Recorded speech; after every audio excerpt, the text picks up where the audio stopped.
आज हम लोग स्टार्ट करेंगे हीट।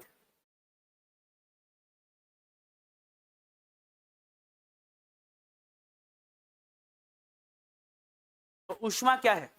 What is heat? बिल्कुल सही है। ऊष्मा क्या है? एक प्रकार की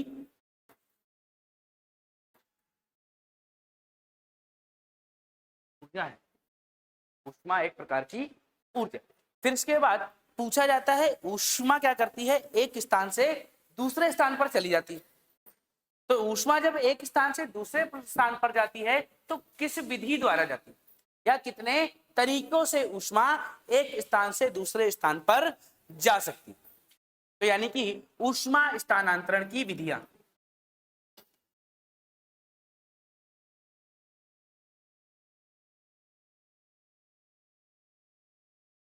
बिल्कुल सही। कितनी बताई आपने? कितनी विधियां हैं? 3 ही होती है। Conduction, convection and radiation. चालन, संवहन और विकिरण। पहली होती है चालन, दूसरी होती है संवहन, तीसरी होती है विकिरण। बिल्कुल सर।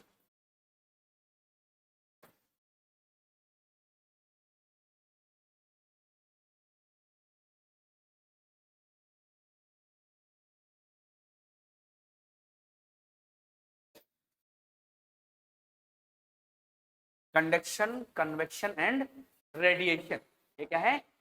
ऊष्मा स्थानांतरण की विधियां, methods of transferring of heat. Heat transfer के मेथड हैं चालन, संवहन और विकिरण। तो हमको इनको किस तरीके से समझा जाए? तो इनको समझने का एक तरीका ये समझिए कि मैंने कहा कि एक क्लास में 5 बच्चे हैं, या एक रो में 5 बच्चे खड़े हुए हैं, और इसको मैंने क्या किया, जो नंबर 1 है इसको एक बॉल दे दी, इसको एक बॉल दे दी, और इस नंबर 1 से कहा इस बॉल को आपको नंबर 5 तक पहुंचाना। नंबर 1 को बॉल नंबर 5 तक पहुंचानी है। तो किस प्रकार से ये बॉल को नंबर 5 तक पहुंचा सकता है? कितने तरीके हो सकते हैं? एक ये खुद दौड़ के जाए, यहाँ दौड़ के जाए और दे दे। चलिए ठीक है, दौड़ के दे दी। क्या करे? एक एक दूसरे को दे दे, दूसरा तीसरे को दे दे, तीसरा चौथे को दे दे, चौथा पांच। और क्या तरीका हो सकता है? एक तरीका क्या बताया, ऐसे यहाँ से फेंक दी और फेंक के यहाँ। तो बिल्कुल सही है। ऊष्मा भी यही 3 तरीकों से चलती है। ऊष्मा भी यही एक तरीके से। तो पहला क्या बताया कि एक ने दूसरे को दिया, दूसरे ने तीसरे को दिया, तीसरे ने चौथे को दिया, चौथे ने पांचवें। खड़े सब अपनी जगह पे, कोई अपनी जगह से हिला नहीं, लेकिन बॉल पास हो गई। और ये बॉल क्या थी? जब ऊष्मा का स्थानांतरण परमाणुओं की गति के बिना ही हो जाए, इसी ही चालन कहा जाता। जब ऊष्मा का स्थानांतरण परमाणुओं की गति के बिना ही हो जाए, इसे ही चालन कहा जाता।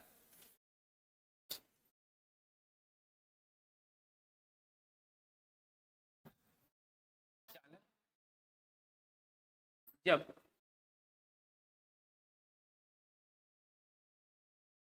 का स्थानांतरण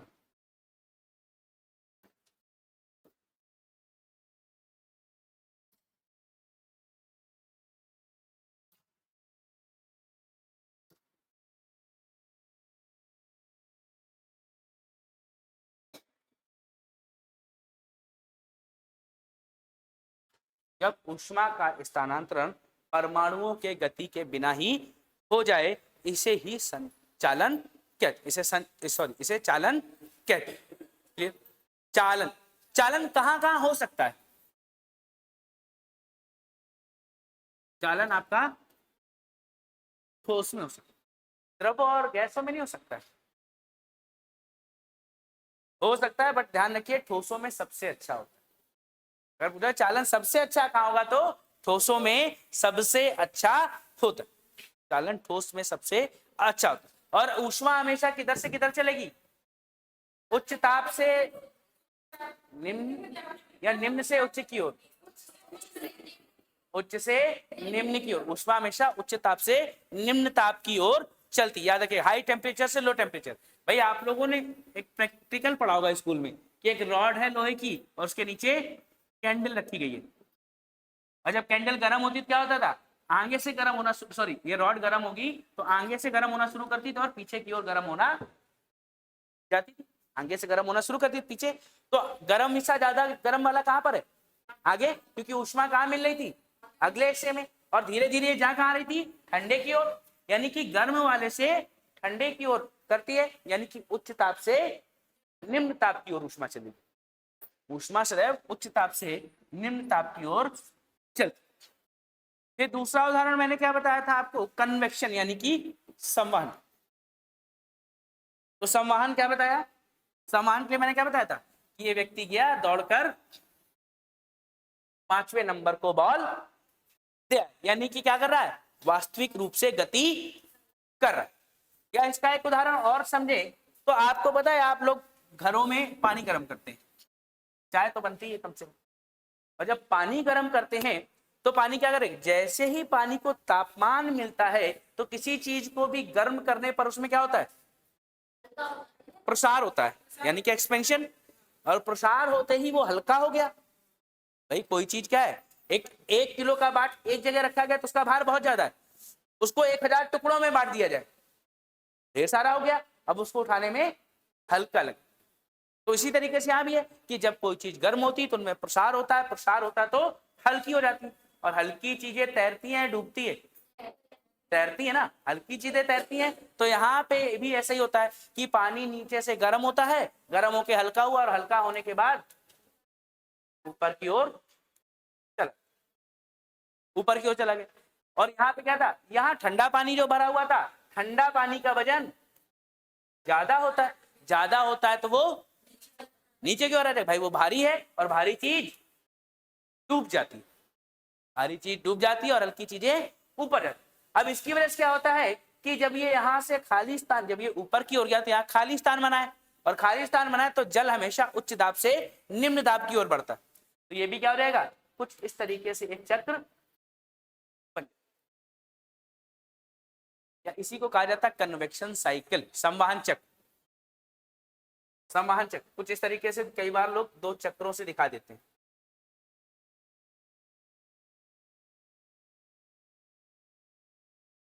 कुछ ऐसे संवहन चक्र हमको बने हुए दिखाई देते हैं। ये संवहन चक्र आपकी पृथ्वी के नीचे एक परत होती है जिसको कहा जाता है दुर्बल मंडल, जिसमें लावा भरा हुआ है। इसी वजह से हमारी पृथ्वी की प्लेटें भी मूव कर रही हैं, वहां भी ये संवहन चक्र चलता है।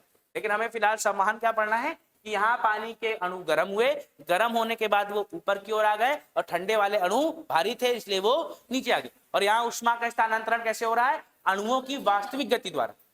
जब ऊष्मा का स्थानांतरण परमाणुओं की वास्तविक गति से हो, जब ऊष्मा का स्थानांतरण परमाणुओं की वास्तविक गति द्वारा हो,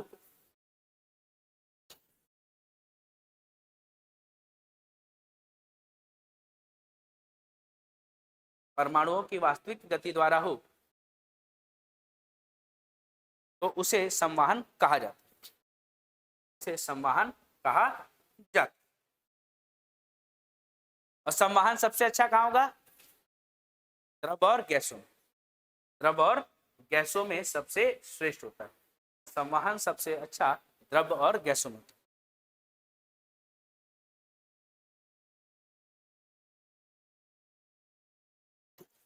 संवहन। और तीसरा क्या बचा, विकिरण।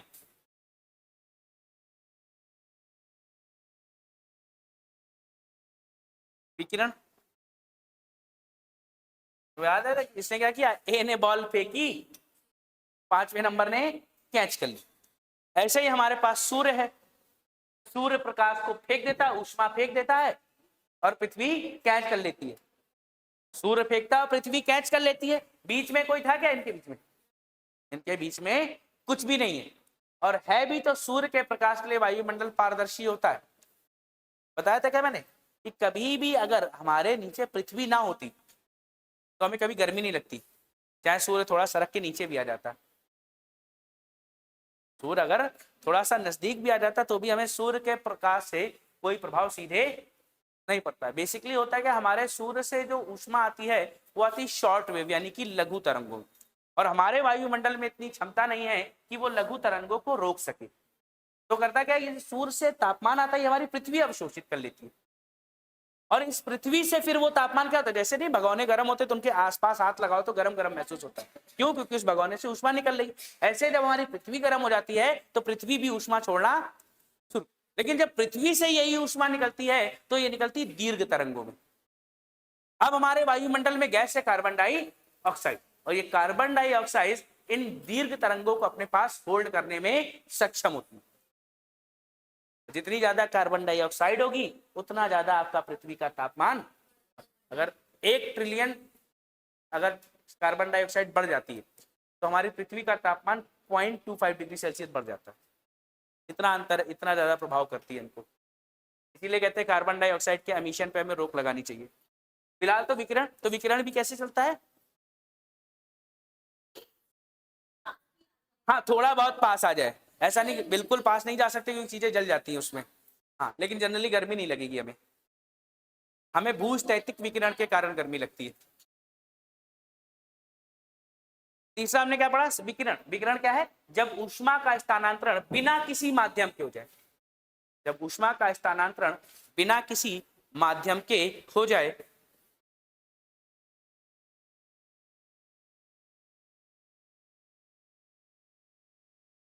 जब ऊष्मा का स्थानांतरण बिना किसी माध्यम के हो जाए, इसे ही विकिरण कहा जाता है। सिंपल सी बात है, इसे ही विकिरण कहा जाता है। जैसे सूर्य से पृथ्वी पर प्रकाश आना, जैसे सूर्य से पृथ्वी पर प्रकाश आना,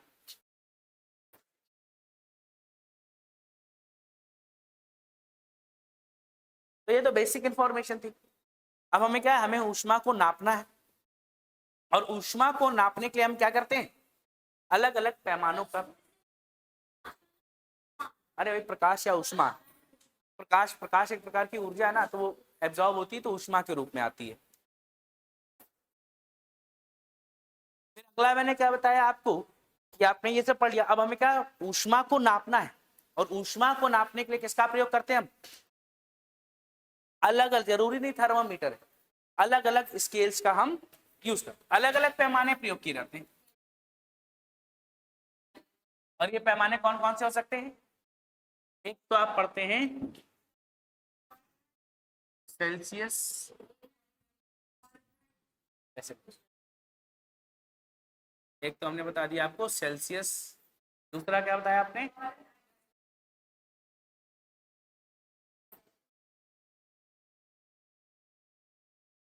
फ़ारेनहाइट और केल्विन, और भी होते हैं,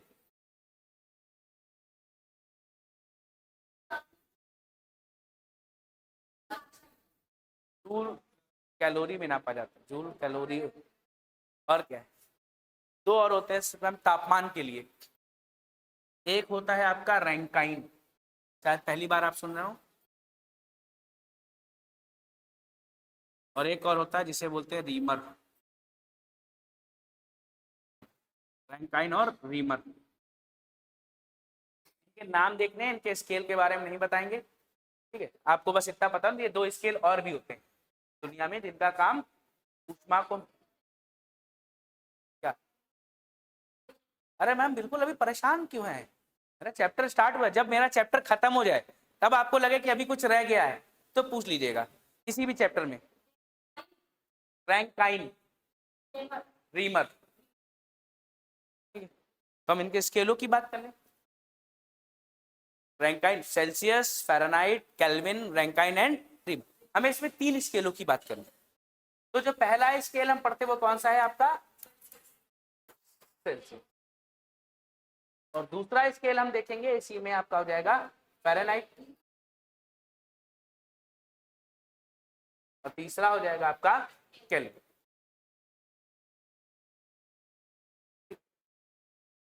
तो इनके निचले स्तरों पे लिखा जाता है इनका हिमांक बिंदु, हिमांक बिंदु यानी कि पानी की फ्रीजिंग पॉइंट, यहाँ पानी का फ्रीजिंग पॉइंट लिखा जाता है। और यहां पे लिखा जाता है इनका बॉइलिंग पॉइंट यानी कि क्वथनांक बिंदु।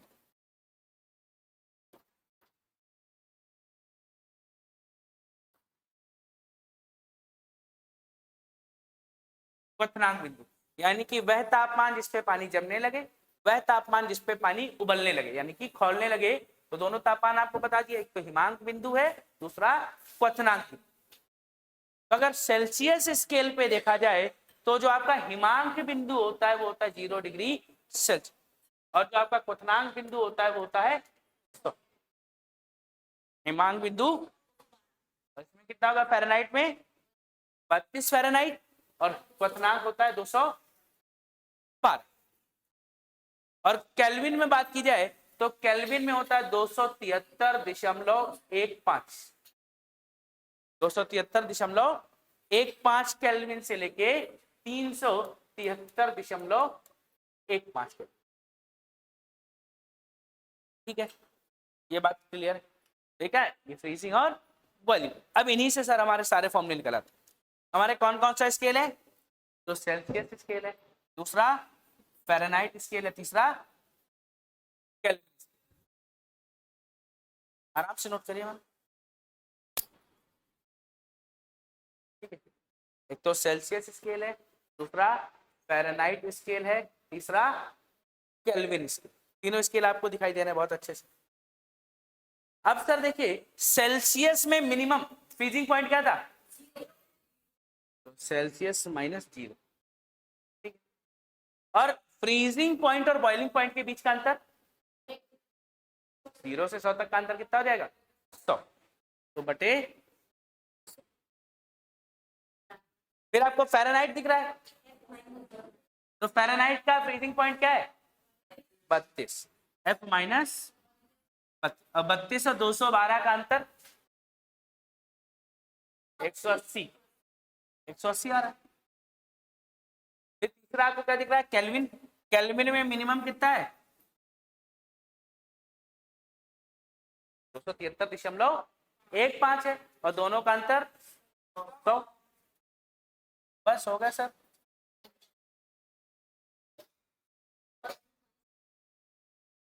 सर क्या हो गया? तीनों बराबर हो गए।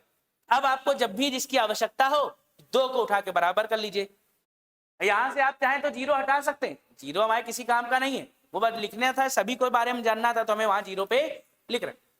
जैसे हम सेल्सियस और फ़ारेनहाइट की बात करें तो हम ऐसे लिख सकते हैं C/100 बराबर F माइनस 32/180। ये दोनों को हम बराबर, अगर हमसे सेल्सियस से फ़ारेनहाइट और फ़ारेनहाइट से सेल्सियस में चेंज करने का जाए।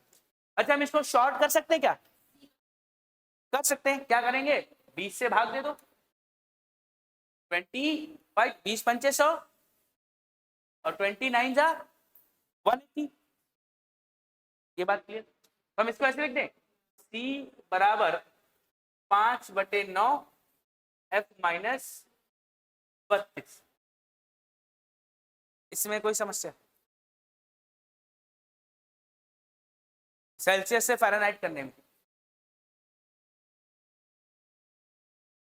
अगर यही उल्टा लिखते तो F बराबर C प्लस 32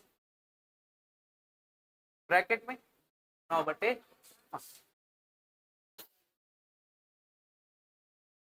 हाँ हाँ, मतलब देखिए वो आप करें या ना करें वो आपकी समस्या है, मैं बता रहा हूँ कि ऐसा ना आप कहें सर हमको सिर्फ सेल्सियस वाला बताया गया था, है वही चीज, अब आप घुमा फिरा के उसको कैसे लिखा गया है वो आपकी आवश्यकता के अनुसार आपको ढूंढना पड़ेगा। ठीक है, तो सेल्सियस से फ़ारेनहाइट और फ़ारेनहाइट से सेल्सियस। वैसे हमारा काम इतने में ही हो जाता अगर हम क्या लिख दें C/5 बराबर F माइनस 32/9। इतना याद रखना हमको, और कुछ नहीं करना है। थोड़ा ले लीजिए हम और बैक, यही सुविधा यहाँ पे मिल जाती है, वहां अगर डस्टर चल गया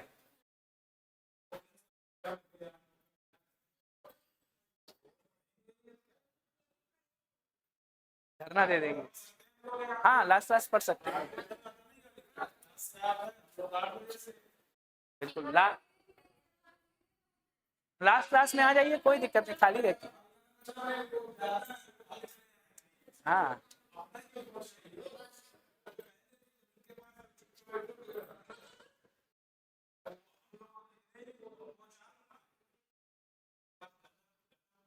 हो गया मैम। उधर डिजिटल बोर्ड नहीं है, डिजिटल एक ये लगा हुआ है, एक अंदर स्टूडियो में लगा हुआ है। लेकिन सर ये डाल ही नहीं जाए, क्योंकि डबल रिकॉर्ड करके डालनी क्या, पढ़ाना हम ही को है, कंटेंट वही रहता है, एक्सप्लेनेशन वे वही होता है, तो फिर बहुत ज्यादा वो जरूरत है नहीं। नहीं लोड इस पे नहीं, सर्वर पे होगा, बार बार वही क्लासेस डाली जाए तो कोई मतलब नहीं, कुछ नया डालते हैं तो ज्यादा चीजें। अच्छा हाँ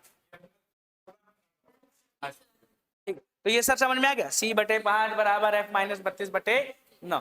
तो सीधी सीधी बात थी, मैंने कहा यदि आपका तापमान 32 डिग्री सेल्सियस है तो बताइए फ़ारेनहाइट में क्या होगा, सॉल्व करिए। बस सब निकालना है, वही तो पेन चलाना है बस।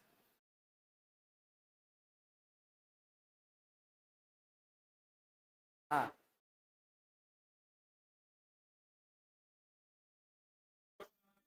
बिल्कुल सर आते हैं, हम आपको बिल्कुल भी एक्स्ट्रा लोड नहीं डालेंगे, हमने पहले कहा था ना, जो आता है पेपर में वही बताएंगे।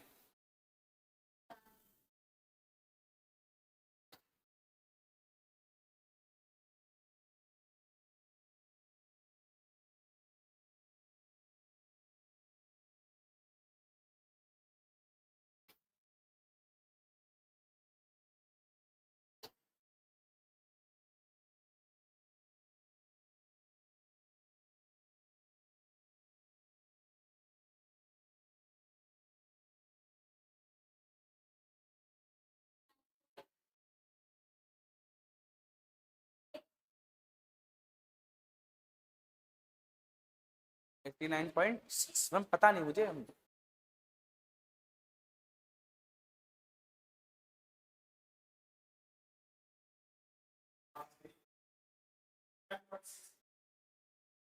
अगर आप लोग कह रहे हैं तो 89.6 होगा, फिर मान लिया जाता है, हम सभी लोग आ जाए बस, ना आए तो फिर हम, नहीं आएगा तो हम सॉल्व करें, फिर गुड़ा भाग ना करवाइए हमसे, मतलब करने को कर देंगे, आप कहेंगे अगर, गुड़ा भाग से हमें डर लगता है।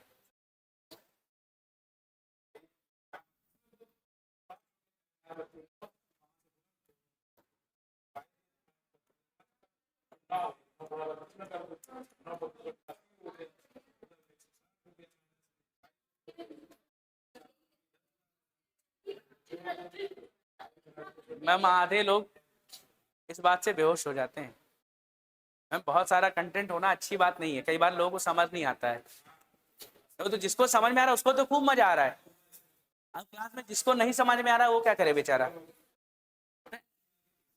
भाई सच में करना क्या है, बस 32 + 32 64 इंटू 9/5, तो काट दे यहीं पे, कितनी बार जाएगा, 50, 12.8, और 9 से गुणा कर दें, 9 7 63, 9 8 72, 12 9 108, 108 और 7,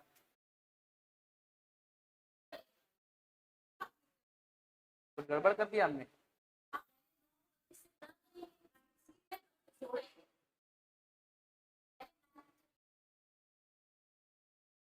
अच्छा ठीक है,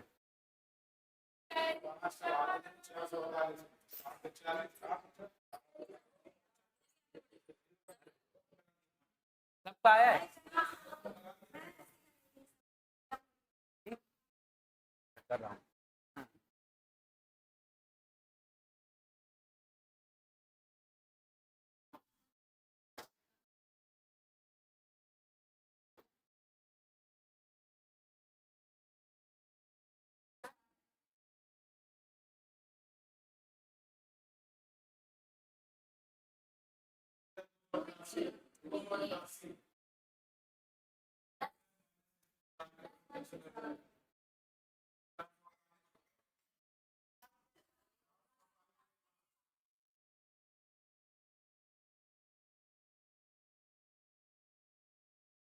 यही आ रहा ना 440, बस 5 से भाग कर देंगे, 5 अट्ठे 40, 5 9 45, सही है। वो हमसे गड़बड़ हो गई, हमने वो पहले ट्रांसपोज कर दिया, स्थानांतरण। मैथ सर प्रैक्टिस नहीं करते बिल्कुल भी हम सर, जब फिजिक्स पढ़ा रहे होते हैं तब तो आती है, और जब फिजिक्स पता चले पढ़ाया नहीं 2-3 महीने, फिर उसको याद करना पड़ता है, दोबारा रिकॉल करनी पड़ती है। ठीक है, आगे आ गया, चल। अच्छा एक बात ये बताइए, अगर फ़ारेनहाइट में तापमान -40 है तो सेल्सियस में कितना होगा? निकालिए तो सर, अगर आप बदल के दिखाएं तो जाने हम।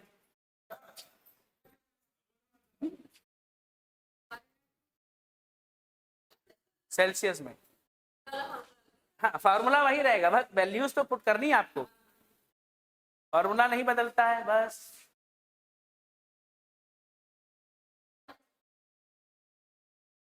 नहीं बदला मैम।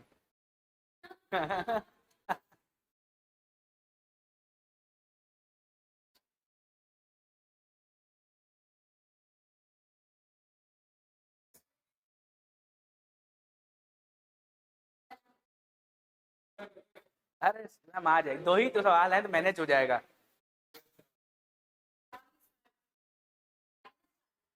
प्लस या माइनस?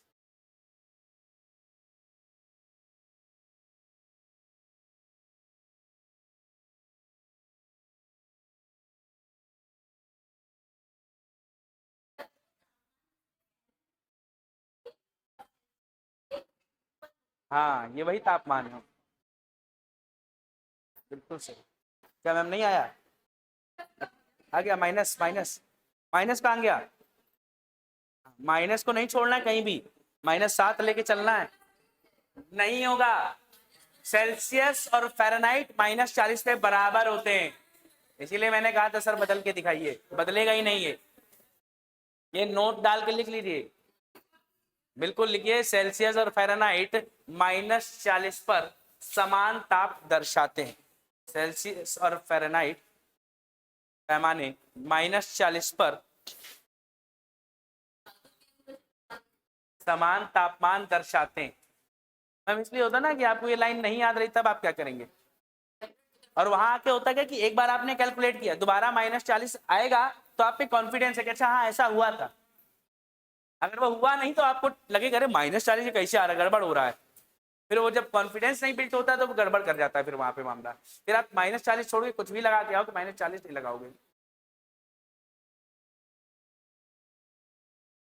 फिर मैंने कहा कि यदि आपका तापमान सेल्सियस पैमाने में 25 डिग्री है तो केल्विन पैमाने में क्या होगा?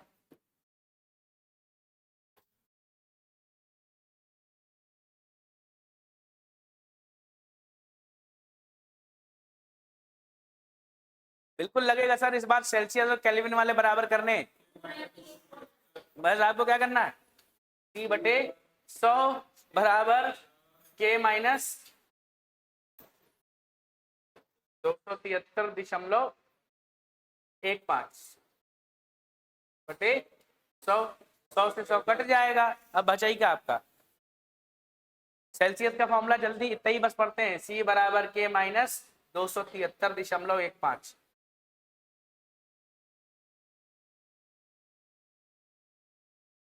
बस आपको C की वैल्यू पता है, K की निकालनी है, 25 डिग्री जोड़ देना है बस, और कुछ नहीं करना है।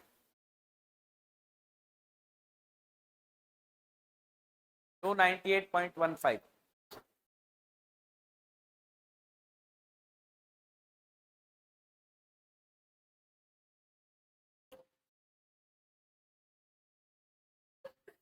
अगर मैम टेम्परेचर जो है 0 केल्विन होता,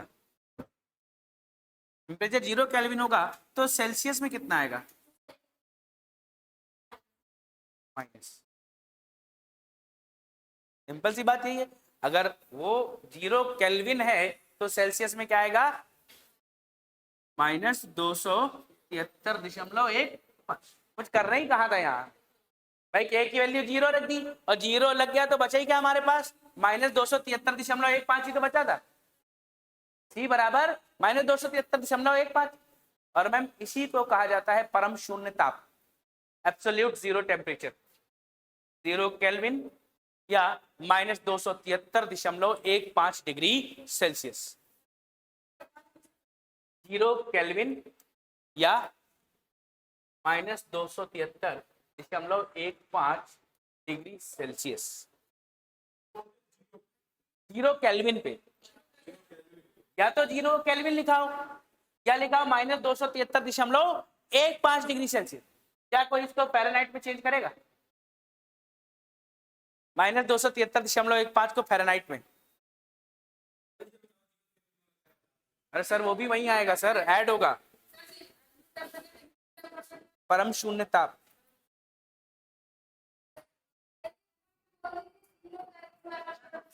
पहले हमको ये बताओ फ़ारेनहाइट में कितना होगा सेल्सियस? ऐसे ही दौड़ाने, यही तो काम है हम लोगों का। नहीं छोड़ना नहीं, लिखेंगे लिखेंगे, वो तो लिखा ही जाएगा। हमने कहा बस इसको -273.15 सेल्सियस को फ़ारेनहाइट में चेंज करना है। हाँ बिल्कुल रखना पड़ेगा सर।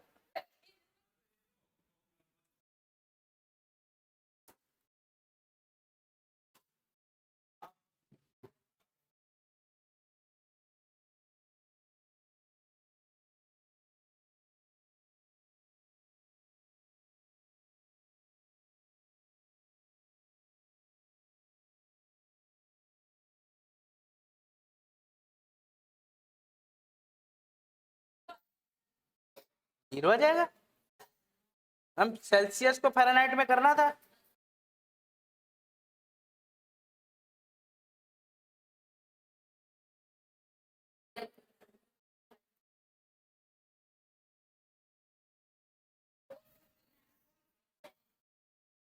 फोर 69।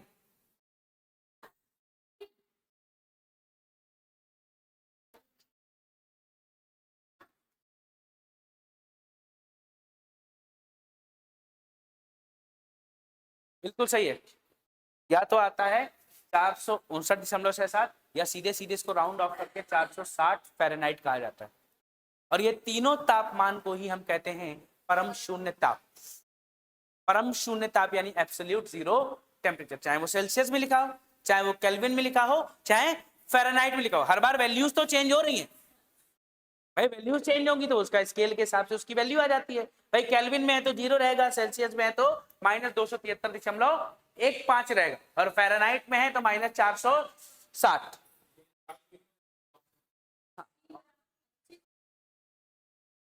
नहीं मैम, सी बराबर 25 नहीं, सेल्सियस होगा 273.15 और केल्विन होगा आपका 0 और फ़ारेनहाइट होगा -460। और इन तीनों को ही क्या कहा जाता है? इन तीनों को ही कहा जाता है परम शून्य ताप। परम शून्य ताप यानी कि एब्सोल्यूट जीरो टेम्परेचर, इसे हम एब्सोल्यूट जीरो टेम्परेचर कहते हैं।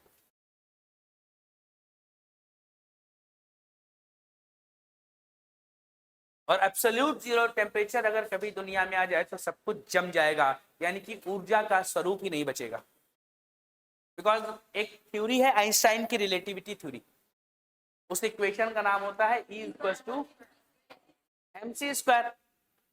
m यहाँ पे द्रव्यमान है और c क्या है? वेग, वेग है। और जैसे मैंने कहा कि जब 0 केल्विन तापमान पहुंचेगा तो सारी दुनिया जम जाएगी, सारी दुनिया जम जाएगी, तो ये वेग क्या हो जाएगा? भाई जब वेग तभी हो सकता है जब कोई चल रही हो चीज, और जब कोई चीज चलना ही बंद कर दे तो वेग, वेग शून्य हो गया तो द्रव्यमान कितना भी रहे ऊर्जा बनेगी? इस दुनिया में ऊर्जा खत्म हो जाएगी, ऊर्जा रुक जाएगी, यानी कि वो सारी की सारी ऊर्जा पोटेंशियल एनर्जी में चेंज हो जाएगी फिर, क्योंकि ऊर्जा नष्ट तो हो नहीं सकती है, केवल क्या होता है उसका स्वरूप बदलता है। स्वरूप बदलता है तो जो गतिज ऊर्जा जितनी भी रही होगी वो पूरी की पूरी पोटेंशियल एनर्जी में चेंज हो जाए। गतिज ऊर्जा क्या है, स्थितिज ऊर्जा में चेंज हो जाता है। ठीक है, तो लिखिएगा परम शून्य तापमान पर सब कुछ जम जाता है, सब कुछ जम जाता है।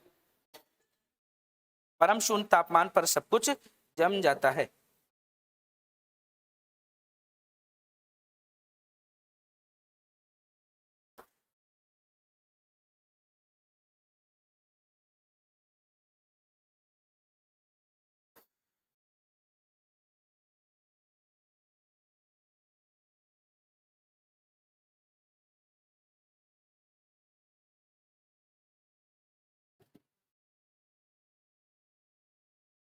हो गया मैम, ये स्टेटमेंट याद रखनी है आपको। परम शून्य ताप क्या है, तो परम शून्य ताप होता है आपका 0 केल्विन या -273.15 डिग्री सेल्सियस या 460 फ़ारेनहाइट माइनस का।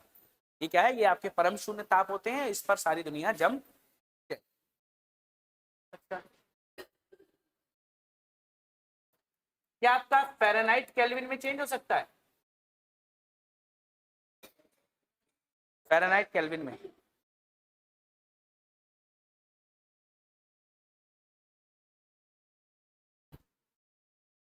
फ़ारेनहाइट केल्विन में चेंज नहीं होगा, पहली बात तो ये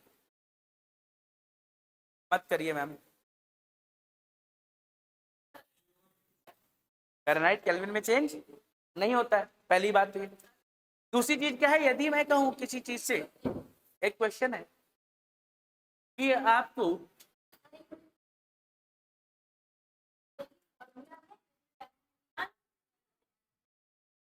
देखते हैं भाई,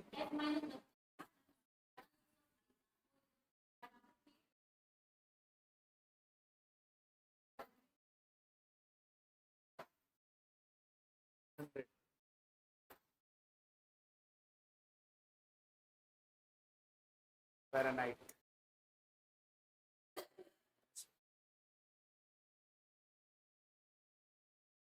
केल्विन में निकाल लें, माइनस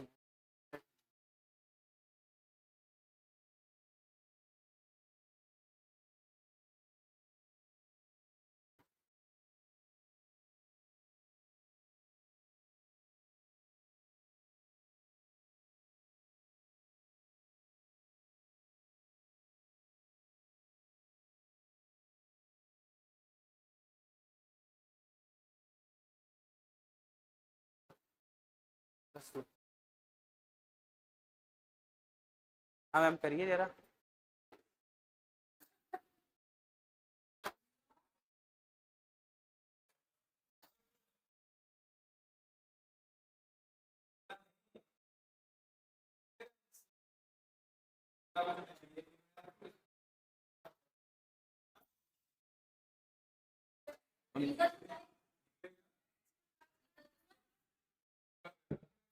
अठारह से काट दें, ये भी कर देते हैं। 18 का 18, 18 दूनी 36, 36 10 46 13 13 13 13 113 18 25 18 18 18 25 18 ले लेंगे मैम, नहीं आ रहा होगा बिकॉज वैल्यू तो हमें चाहिए थी। क्या हमने क्या फ़ारेनहाइट में क्या लिया था, -460 लिया है ना। हाँ, फ़ारेनहाइट को केल्विन चेंज किया, तो हमने फ़ारेनहाइट में टेम्परेचर ले लिया -460, और -460 लिया था तो केल्विन में तो 0 आना चाहिए था। अभी मैं थोड़ी देर पहले आपको ये बता रहा था ना, कहाँ पे आ रहा है,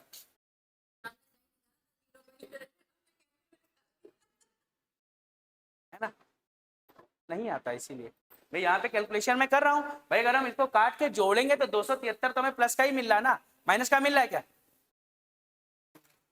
तो 0 केल्विन आना चाहिए।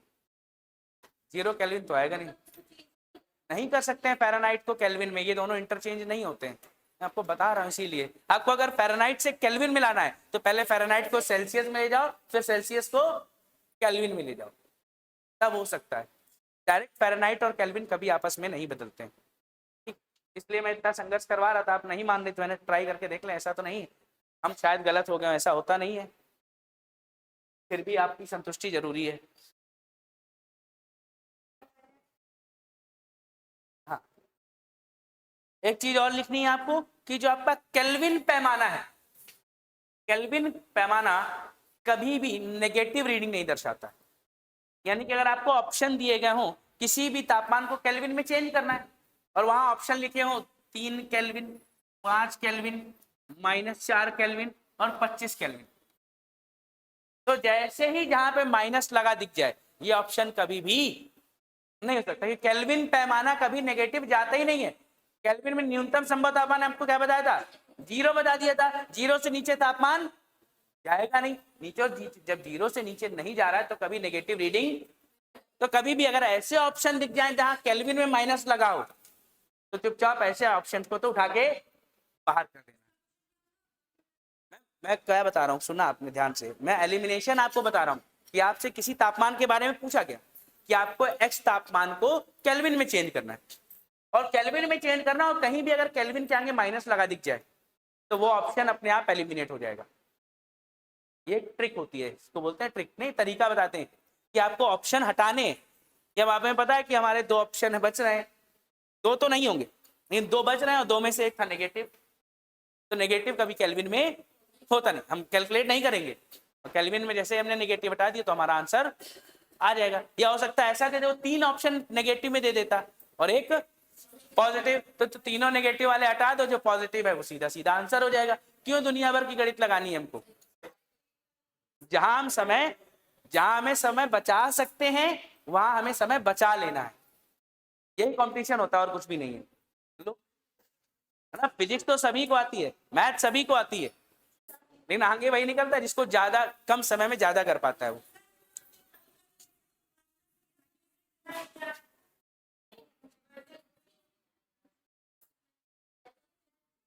मैम माइनस अगर जाएगा तो सिर्फ फ़ारेनहाइट में जाएगा, सेल्सियस में जाएगा, केल्विन कभी माइनस में नहीं जाता है। यही तो मैं चिल्ला रहा हूं कि केल्विन में माइनस रीडिंग कभी नहीं आएगी। क्यों? क्योंकि वो माइनस में जाता ही नहीं है।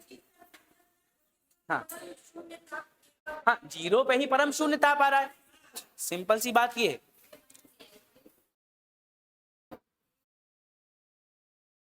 ठीक है मैम, तो ये न्यूमेरिकल वाला पार्ट आपका इतना हो गया, आप बराबर बराबर कर लोगे। अब बस करें। अच्छा एक जी, गाड़ी खराब है। अच्छा बता, एक क्वेश्चन है मेरी तरफ से, सुन लीजिए कि एक दिन एक बर्तन में मैंने कुछ भर रखा था और इसको रख दिया मैंने नीचे गैस पर, चलिए बर्फ है मान लेते। तो बताइए जब मैंने इसको गर्म करना शुरू किया तो इसके तापमान में वृद्धि होगी या नहीं होगी? वैसे तो ये पूछा जाता है कोई तत्व भरा है, क्या उसके तापमान में वृद्धि होगी या नहीं होगी?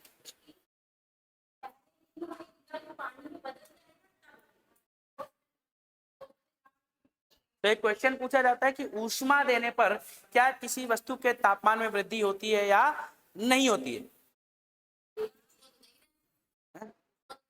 ऊष्मा दे रहे हैं तो तापमान में वृद्धि होगी या नहीं होगी, हम तो ये पूछ रहे हैं। कितना समय?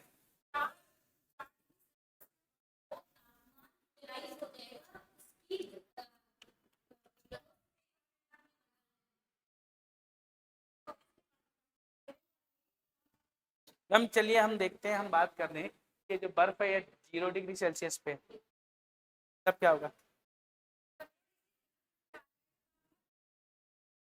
4 पे क्यों आएगा?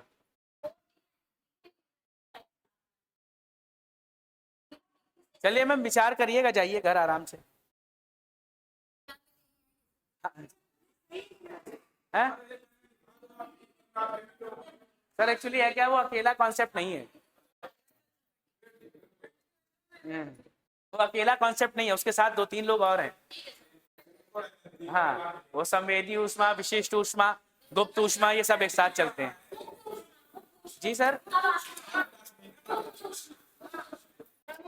गुप्त ऊष्मा, विशिष्ट ऊष्मा, संवेदी ऊष्मा, 3 बताएंगे। अभी इनके बारे में एक साथ पढ़ना है ना।